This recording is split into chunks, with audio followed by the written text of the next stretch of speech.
Bonjour et bienvenue dans cette nouvelle édition de notre stratégie d'investissement. Le second semestre de 2024 comporte des risques importants, notamment sur le plan politique. Mais la bonne nouvelle est que la toile de fond conjoncturelle semble relativement saine. En effet, l'économie mondiale est en croissance. Les régions et les secteurs qui avaient accusé du retard vis-à-vis de la surperformance de l'économie américaine se redressent. L'activité manufacturière et des services progressent, les échanges commerciaux s'intensifient et la productivité s'améliore, en particulier aux États-Unis. D'ailleurs, la résilience du marché de l'emploi américain écarte pour l'instant tout risque de récession. Et enfin, en Chine, l'activité a cessé de se détériorer grâce aux efforts déployés par les autorités pour réorienter le crédit de l'immobilier vers l'industrie et le secteur manufacturier. Le recul de l'inflation a ouvert la voie à un cycle de réduction des taux directeurs sur les marchés développés. Certes, la Réserve fédérale américaine sera parmi les dernières à emprunter le chemin de l'assouplissement monétaire, mais la première baisse se rapproche probablement en septembre. Et une fois ce pas franchi, les taux américains devraient continuer de baisser très graduellement, tout en restant bien supérieurs à leur niveau d'avant la pandémie. La liste des risques est évidemment très longue. L'inflation pourrait ressurgir et des tensions sur les niveaux de dette publique se matérialiser. Dans les mois à venir, les risques politiques en Europe, les élections américaines et les tensions géopolitiques prendront parfois le dessus, entraînant une plus grande volatilité des marchés. Mais jusqu'à présent, l'impact de ces risques sur l'économie réelle est resté relativement contenu. Pourquoi ? En raison de l'absence de signes de tension marqués sur les deux canaux principaux de transmission que sont les marchés de l'énergie d'une part et les chaînes d'approvisionnement d'autre part. Autre point essentiel, l'épargne privée demeure élevée, ce qui contribue à absorber l'endettement public. En d'autres termes, le secteur privé des principales économies affiche aujourd'hui une bien meilleure santé financière qu'il y a 15 ans.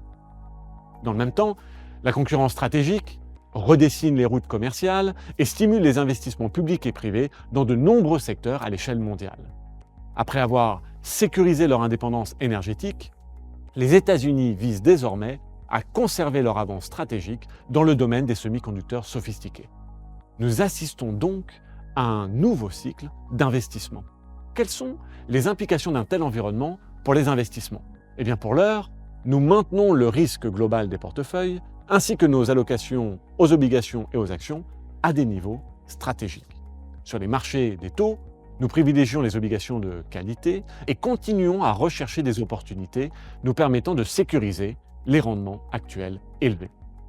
En ce qui concerne la dette souveraine, nous apprécions les Bunds allemands et les Gilts britanniques.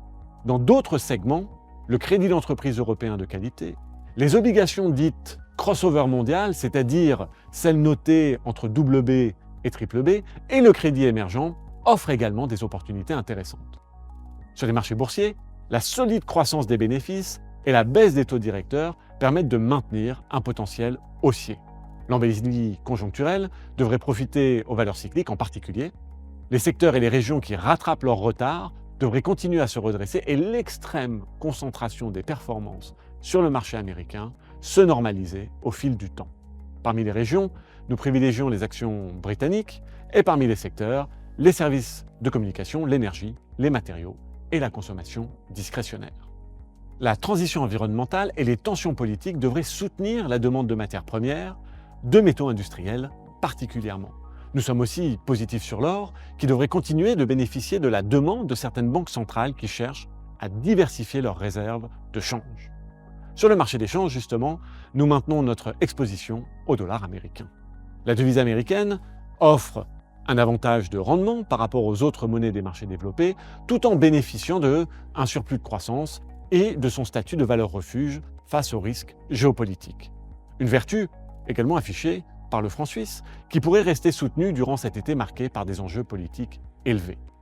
Pour les investisseurs éligibles, enfin, les actifs non cotés peuvent également remplir une fonction de portefeuille très utile, non seulement dans une optique d'amélioration de performance et de diversification à long terme, mais aussi pour accéder à des opportunités de croissance dans certaines des entreprises les plus innovantes du monde.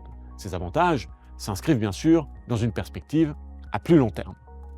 Pour l'immédiat, nous continuons à gérer nos portefeuilles de manière très active, avec une approche disciplinée du risque, afin de traverser au mieux un été marqué par des risques politiques extraordinaires. Merci beaucoup pour votre attention.